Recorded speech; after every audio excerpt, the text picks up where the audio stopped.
If you want to learn how to deactivate your Snapchat account, just keep on watching because we prepared a step-by-step tutorial for you. First step, open Snapchat on your phone and make sure that it is up to date. Once opened, log into your account, then press the profile icon at the top left corner of your screen. Here, press the settings icon at the top right corner of your screen, and pressing this icon will redirect you to this page. Once you're here, just scroll down until you see the delete page or delete account option, which is usually at the very bottom part of settings. This is under account actions.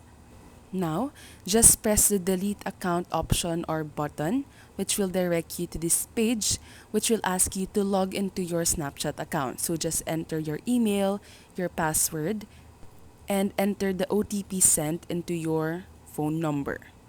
Once you've entered all the necessary details, it will lead you to this page where you can now delete your account by entering your email and password once again.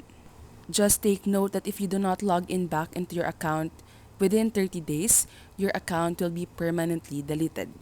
So if you only want to deactivate your account for a few days, remember to log into your account before 30 days have passed. And that's all for this video. If this helped you, don't forget to press like and subscribe, and we hope to see you again on our next videos.